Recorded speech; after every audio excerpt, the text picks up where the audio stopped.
Se você se sente perdido na existência, se você sente que ainda não encontrou o seu lugar no mundo, se, enquanto todos ao seu redor aparentam certa certeza no que estão fazendo, você sente que ainda não se encontrou, então esse vídeo é para você. O caso é que há um sutil engano sobre esse assunto que a maioria das pessoas comete. Por muito tempo, eu me senti muito mal por não conseguir decidir o que eu queria da vida, e até certa maneira me sentia inferior. Pois enquanto todos ao meu redor pareciam se satisfazer com as suas vidas, eu estava sempre meio que insatisfeito, sabe? Mas olha que interessante. Depois, eu percebi que não era bem isso o que estava acontecendo. Não é que a maioria das pessoas sabe o que quer, mas mais propriamente, elas não sabem o que elas não querem. E justamente por isso conseguem mais facilmente escolher qualquer coisa para se fazer na vida. Ou seja, eu notei que quem realmente estava perdido talvez não fosse eu, pois uma coisa é estar perdido e ter consciência disso. Outra é estar perdido e nem se dar conta. Eu tenho mais de 30 anos e ainda não sei o que eu realmente quero da vida. Mas eu sei muito bem o que eu não quero. Uma vez que ninguém nasce sabendo o que quer, saber o que você não quer é o que vai te levar a descobrir a sua autenticidade. E eu diria mais, não saber o que fazer é a posição mais honesta diante ao mistério da existência. Em um mundo sem porquês, se sentir perdido é a reação mais coerente, é a postura mais lúcida. No episódio de hoje, eu vou te mostrar por que a bússola mudou. Hoje em dia, encontrar o seu lugar no mundo tem menos a ver com adicionar coisas na sua vida e mais a ver com subtrair. Há muito mais o que se evitar do que o que se descobrir. Num mundo de excessos e distrações supérfluas, saber o que não fazer se tornou a habilidade mais valiosa. Pois, sem isso, neste mundo de enganos encantadores, poderia-se dizer, talvez você caia na armadilha de viver uma vida que você nem sabia que não queria. Como dizem, a pior ignorância é aquela que você nem sabe que tem. A pior ignorância é aquela que você ignora. Capítulo 1. O preço de uma consciência maior. Saber o que você não quer exige um tipo específico de autoconhecimento. Não se trata apenas de não fazer o que você não gosta. Se trata de ser capaz de distinguir aquilo que te faz mal, inclusive entre aquilo que você gosta. No entanto, como consequência, é claro, as suas opções de vida diminuem. Pois uma vez que você consegue discernir melhor entre aquilo que te faz bem e aquilo que te faz mal, você toma consciência sobre aquilo que você não quer mais para a tua vida e, em decorrência, as suas alternativas existenciais diminuem. Ou melhor dizendo, elas são filtradas para melhor. O seu caminho fica mais estreito, porém mais verdadeiro. Em outras palavras, a sua dificuldade maior, que é comum, em encontrar um lugar no mundo, é consequência direta do seu, também, discernimento maior que o comum frente ao mundo. Este é o preço que você paga por uma consciência maior. Então veja que se você ainda não sabe o que você quer, isso pode ser uma excelente notícia, pois talvez se trate mais do fato de você ter conquistado um autoconhecimento sobre tudo aquilo que você não quer para a tua vida. Portanto, se você ainda não descobriu o que quer, encara isso como um privilégio. Quer dizer, não ter descoberto ainda o que você quer é um sinal de maturidade existencial. É um sinal de autenticidade. Façamos uma metáfora. Existir é análogo a surgir do nada em meio a uma floresta, a uma imensa floresta fechada. Você, é claro, vai se sentir perdido. Um instante antes você não existia e de repente passa a existir. Nessa mata fechada, certamente você vai se sentir com medo. Você não sabe que direção seguir. Conforme você caminha, você percebe que as trilhas abertas pela maioria, embora confortáveis, não levam a lugares que valham a pena. Você, então, o que faz? Decide parar de seguir o rebanho. Mas o que fazer de agora em diante? Apenas se sentar de pernas cruzadas e olhos fechados enquanto se espera a morte chegar? É claro que não. A resposta é abrir mato você mesmo. Quer dizer, trilhar novos percursos a fim de descobrir o seu caminho. Pois, no fim da sua vida, a sua vida vai ter sido não mais que o caminho que você trilhou. Então, eu te pergunto, o caminho que tens percorrido, foi você quem escolheu? Ou é um caminho cujo destino você acha que os outros aprovariam que você perseguisse? Você está buscando a sua verdade ou aprovação social?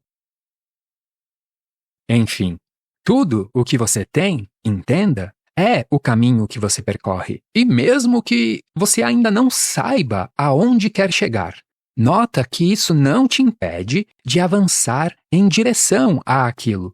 Pois, uma vez que você sabe o que você não quer, você sabe para onde não ir.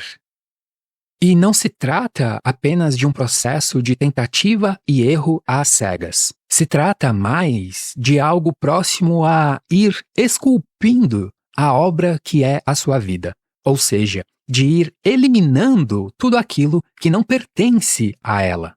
Quando pediram para o Michelangelo como ele fez a monumental estátua de Davi, ele disse: "Foi simples, eu apenas tirei da pedra tudo o que não era Davi." A vida moderna tenta te vender a ideia de adição, que você precisa adicionar coisas na sua vida para então se tornar alguém. Principalmente nos últimos tempos, a verdadeira construção de si tem sido mais um processo de subtração do que de adicionar coisas na sua vida. Saber o que você não quer é a sua principal ferramenta. Saber o que você não quer é a sua ferramenta em busca da sua verdade. Mas como encontrar essa verdade? Verdade é tudo aquilo que não pode ser eliminado. O verdadeiro é insubstituível. Capítulo 2. O preço da originalidade. Você então surge neste mundo. Enquanto criança, tudo lhe parece como uma espécie de um sonho. Um sonho no qual você nem sabe que está sonhando. Quer dizer, você ainda não sabe que existe. Enquanto esse sonho é bom, você não sente a necessidade de tentar entender a sua vida. Você apenas vive. Você apenas é. Mas, conforme você vai crescendo, você descobre que não lhe é mais permitido ser quem você é de verdade. Ainda antes da adolescência, você descobre que precisa atuar. Isso mesmo, atuar. Você é ensinado a atuar por seus pais, na escola e em todos os lugares. Ser você mesmo é feio, é falta de educação. É isso que te ensinam. Você deve agir como gente grande, ser um homenzinho, agir como pessoa adulta, uma persona. E aí você se torna um adulto moldado nesse paradigma de que ser você mesmo não pode. Ser você mesmo não funciona. Ser você mesmo não dá certo na vida social. Mas o que é a sociedade? Ela é mais verdadeira que a sua natureza? Por que você renuncia a você mesmo em nome de algo inventado? Resposta: por covardia. O que eu quero dizer com isso é que ser você mesmo exige um ato de coragem. Toda escolha verdadeira é um ato de coragem. Escolher verdadeiramente implica em assumir todas as consequências da sua escolha. Ser você mesmo é uma escolha. E como toda escolha verdadeira, quando você diz sim para uma coisa, você deve dizer não para todas as outras. No entanto, Não se trata de apenas escolher entre alternativas que lhe são dadas. Se trata de criar a sua própria resposta. Em analogia, a vida não pode ser uma prova de múltipla escolha, onde você marca um X nas alternativas dadas pela sociedade. A vida é mais uma prova discursiva. Você deve elaborar a sua resposta, e é você mesmo, no final, quem vai corrigir. Você é o gabarito de si mesmo. Em outras palavras, fazer uma escolha de verdade não é apenas o selecionar de opções no cardápio social. Isso é um tipo de escravidão consentida. Escolher é criar a própria resposta, independentemente do que você acha que os outros esperam de você. Um belo dia, você vai olhar para trás e a sua vida vai ter sido a soma de eventos do que você faz na maior parte do tempo. Então pergunte-se, o que você faz na maior parte do tempo corresponde a quem você realmente quer ser? Um dia você vai olhar para trás e talvez a sua vida te pareça uma soma de eventos desperdiçados. Momentos em que você talvez preferiu não arriscar apenas para não ser julgado. Julgado pelas vozes que, a princípio, existem apenas na sua cabeça. Nota que talvez você deixa de ser você mesmo, não por causa do que as outras pessoas iriam pensar, mas por causa do que você pensa que as outras pessoas iriam pensar. Tá acompanhando o grau de insanidade?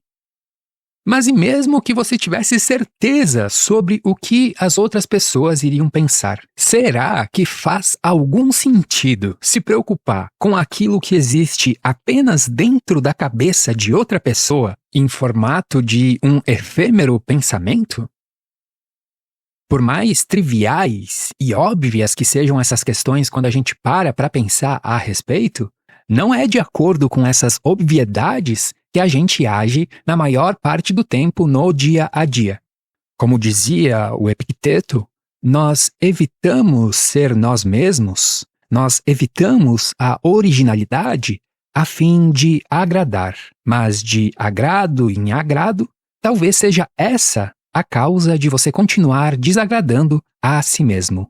E sim, é claro, há uma linha tênue que separa a originalidade da loucura, pois veja o seguinte, há um esforço coletivo em qualquer sociedade para se destacar o que se julga normal. Para uma sociedade como a nossa, que preza pela massificação, ser você mesmo implica em se submeter à possibilidade de ser julgado como louco. Porém, nota que hipócrita.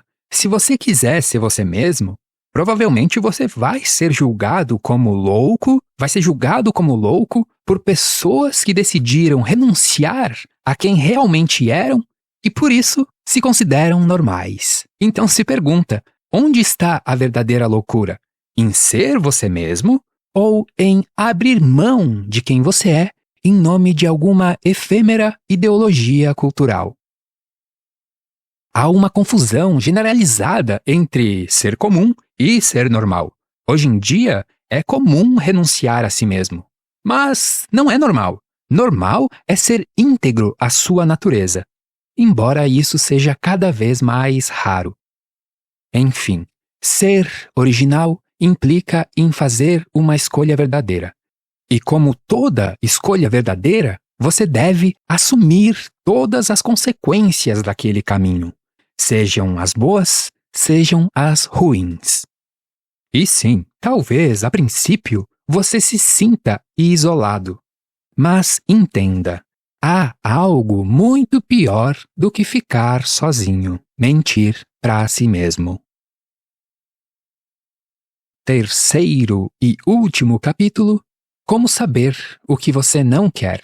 Tem uma pergunta que eu gosto de fazer e sempre faço para as pessoas que já tiveram experiências psicodélicas. E se você é, por acaso, uma delas, então enriqueça os comentários desse vídeo compartilhando a sua resposta para a seguinte questão: de tudo o que você aprendeu nessas experiências, qual é a síntese? Quero dizer, dentre tudo o que você vivenciou e compreendeu, se você tivesse que escolher apenas um insight para trazer de volta, qual seria? De todas as lições que eu mesmo tive, a que mais me impactou é a que resumo com as seguintes palavras: ter coragem para usar a própria inteligência. E o que isso significa? Significa que lá no fundo, por trás do ruído do ego e das expectativas sociais, a gente quase sempre sabe qual seria a melhor coisa a se fazer. Existe uma voz em nossas cabeças, que pode ser em forma de pensamento ou apenas uma sensação. Muitos a chamam de a voz da consciência. Os gregos a chamavam de daimon. O daimon é uma vontade impessoal da natureza fluindo através de você. E aqui reside a parte que ninguém conta nos livros de autoajuda. Essa força não está nem aí para você. Ela não se importa com você enquanto indivíduo. Imagina uma árvore. Agora imagina se uma folha dessa árvore começasse a pensar que toda a existência da árvore gira em torno dela. Seria ridículo, certo? A vida da árvore não é sobre as folhas. A vida é sobre o que a natureza faz através das folhas. Tal como a sua vida não é sobre você, é sobre o que a natureza realiza através de você. Em outras palavras, o daimon não tem as narrativas pessoais como prioridade. Ele não se importa se o chamado dele vai contra o seu conforto, vai contra a sua segurança financeira ou aquela imagem polida que você construiu durante anos para a sociedade. O daimon quer apenas e simplesmente se manifestar. Portanto, entenda. O daimon não é apenas uma consciência moral do que é certo ou errado. Ele é uma bússola existencial. Mais propriamente, o entenda como a própria existência tentando achar o seu próprio caminho através de você. Essa voz da consciência é um tipo de intuição que surge em momentos importantes, em momentos decisivos, apontando uma direção que muitas vezes nós temos medo de encarar. E foi aí que os psicodélicos entraram na minha jornada. Eles não me deram mais inteligência, pois todos nós já somos inatamente inteligentes. Eles me deram foi coragem para parar de mentir para mim mesmo. Eles me deram coragem para colocar em prática uma inteligência que eu já possuía, mas resistia em segui-la.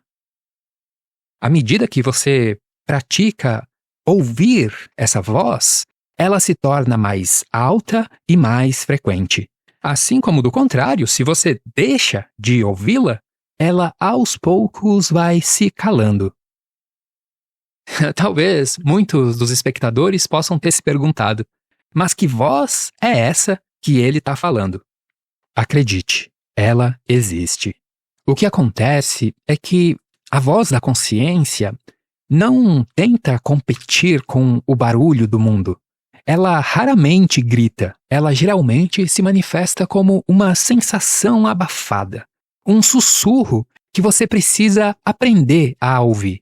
E para isso, não há outro modo senão criar espaços de silêncio na sua rotina.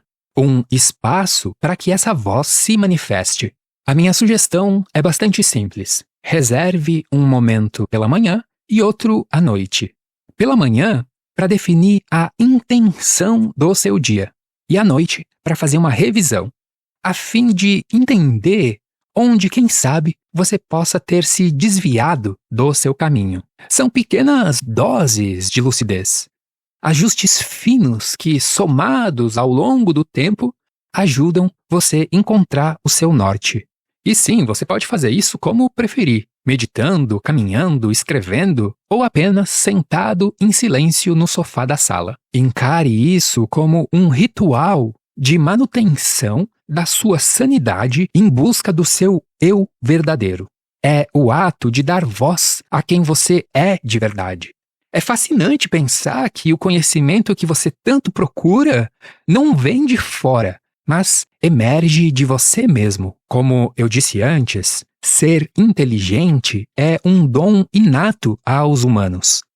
Mas ter coragem para usar essa inteligência é outra coisa. É uma conquista. E é justamente nesses momentos de silêncio onde você dá espaço para essa coragem se manifestar. Ao dar espaço para a sua consciência falar, você conquista a coragem necessária para colocar em prática a sua própria inteligência. E aí, quem sabe, começar a viver uma vida que seja finalmente sua. Lembra da estátua de Davi? Lembra que a vida tem sido mais um processo de subtração? Cada vez que você senta em silêncio e admite isso está me fazendo mal ou aquilo não sou eu, você está dando uma martelada no mármore bruto. Você está tirando o excesso. Você está removendo a persona, a máscara, o entulho que a sociedade jogou em cima de você. Você está tirando da pedra tudo aquilo que não é Davi. Portanto, se você ainda não sabe o que você quer da vida, começa pelo que você sabe que você não quer. Ou seja, tenha coragem de ouvir o seu próprio desgosto, a sua insatisfação, a sua angústia. Esses sentimentos não são seus inimigos. Eles são o seu daimon gritando para que você possa encontrar o caminho.